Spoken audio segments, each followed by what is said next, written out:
What's going on, everybody? Today I will be reviewing the movie The Housemaid. Yes. Now, Sydney Sweeney, she's done it again. Now, this movie is a hit. I like this one. And I want y'all to check out the movie Christie that she played in. Sydney Sweeney did a good job in Christie, and I also did a movie review on Christie. So check out my movie review. I gave that movie a 10 out of 10. Perfect performance by her. And she came through with this one too. So this movie it's a thriller slash mystery film, and it's 2 hours and 11 minutes long. Hoping for a fresh start, a young woman becomes a live-in maid for a wealthy couple who harbors sinister secrets. And the director of this film is Paul Feig. I like how he captivated the sexy, luxurious style of this film and the suspense and thriller that comes with it too. Great job to Paul Feig. And we got Sydney Sweeney. She played Millie, the housemaid. Of course, she's down on her luck and she gets in trouble with the law. So she finds a job to be a housemaid for a wealthy family in this like nice, elegant house. So she's in there. And I gotta say, Sydney Sweeney did an amazing job in this film with her performance. Amazing job. Now, her performance is not better than what she did in Christie, but she did a great job in this. I gotta say that. Now, in this movie, she shows more of her sexy side. So you'll see a lot of her sexy side in this film. And she's very erotic in this movie, too. You'll see that. And yeah, this movie reminds me of, it's a mixture of 50 Shades of Grey and Fatal Attraction mixed together. So you'll get, when you watch this movie, you will get that feeling of this film.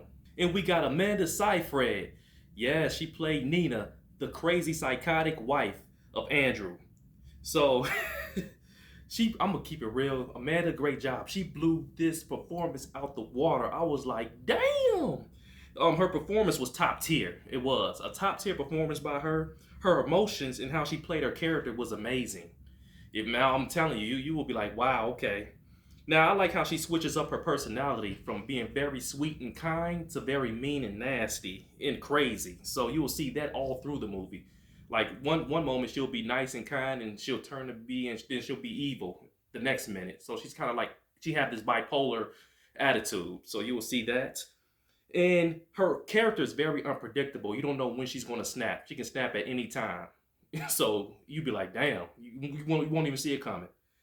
And I think this is her best performance out of all the movies and shows she played in. And she played in some great movies. And she acted in some great movies too. And she did a great job. But this one, I think this is one of her best performances of all time. Good job, Amanda.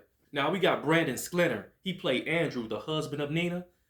And you know, Brandon Sklenar, every time he plays in movies, he always have this calm and smooth demeanor about himself. He's very calm, smooth, and just relaxed. In this movie, he's kind of playing that same role too, where he's very calm and relaxed, but then he got a little bit of a secret side to him too that you will find out in the movie. I don't want to tell the movie, but he played this character. He played his character pretty well. He did a very excellent job with this. His acting was done to perfection. I would say that. And I gotta say, Amanda Seyfried and Brandon Sklenar, they did a great job. They outshined Sydney Sweeney in their performances. They did. But collectively, they all did a great job. Oh man. Even the little girl in this movie, I don't know her name. She was a great actress. She wasn't in here a lot. They showed her in some scenes. But the little daughter, she played a great job. She was an asshole though. But the little kid did a great job. Great job to her. I like this movie because it stays in its lane and it's not all over the place. And this film stars off right away. It doesn't even let you gradually get into the film. This movie stars off right away with Sydney Sweeney as the housemaid being interviewed by the house owner. So I like that, how it stars off like right away, get you right into it. It doesn't waste any time at all. Now, I gotta say, I was invested the whole time in this movie. It kept my attention. Lots of twists and shocking moments in this film. Most of your questions will get answered with each major character. Now, it tells you the backstory of each character towards the end of the movie. Now, this is what I call great filmmaking. Oh my God, yes, excellent filmmaking. Now, I like this because it gravitates you to the story.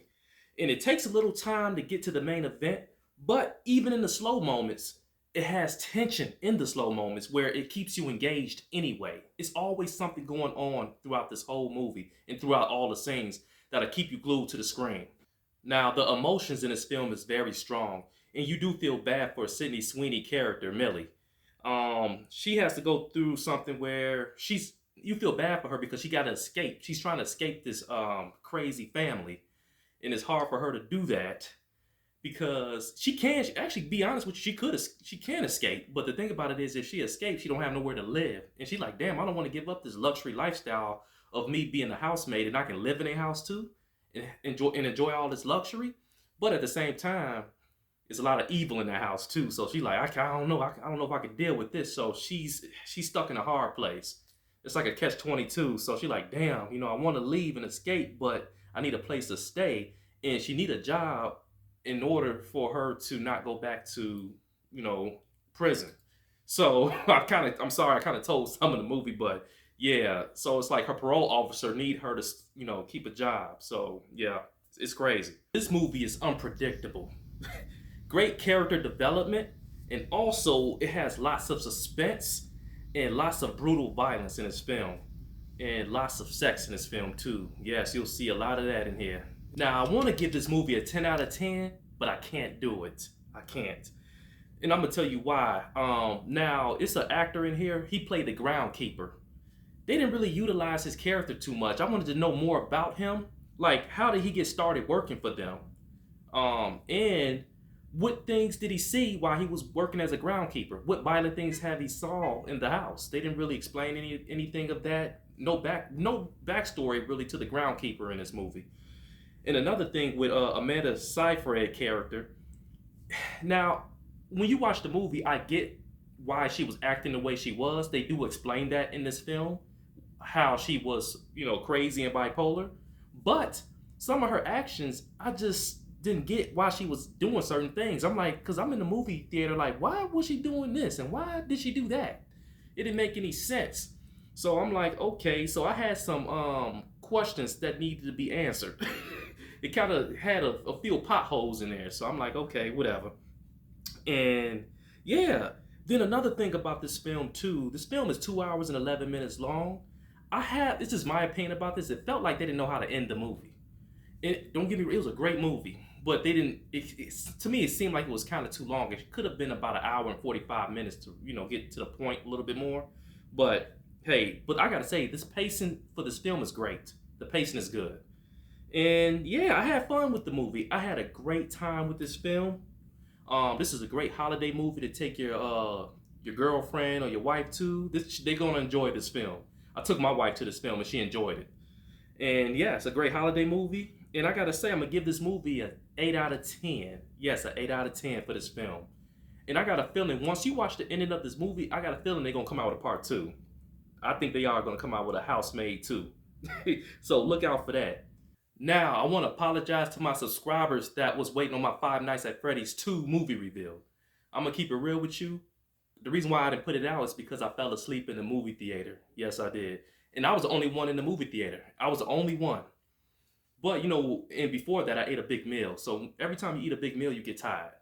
Then on top of that, in the theater, they had these reclining chairs that are comfortable.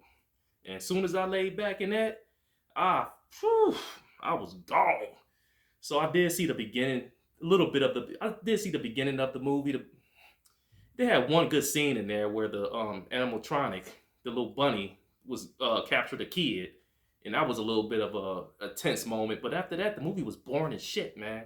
So I'm like, okay, it was nothing that was keeping my attention. So the middle of the movie, I fell asleep. It's because of the movie being boring and the comfortable chair I was sitting in. That made me fall asleep. So I didn't wake up until I fell asleep in the middle of the movie and didn't wake up till the ending. And it was only 5 minutes left when I woke up. So I wasn't going to pay money to see the damn movie again. And I had some of my friends said, Brent, you ain't missing nothing. That movie was trash anyway. And I kind of knew it was going to be a bad movie anyway, but I just wanted to see it for y'all. But yeah, sorry. And I'm not going to be trying to rewatch it to put it out. So hey, I mean, it is what it is. So I hope you enjoyed this movie review. Leave some comments in the section if you like to. Subscribe to the channel. And I'm going to see y'all soon. I'm going to be putting out more reviews. So get ready. All right. I'm out.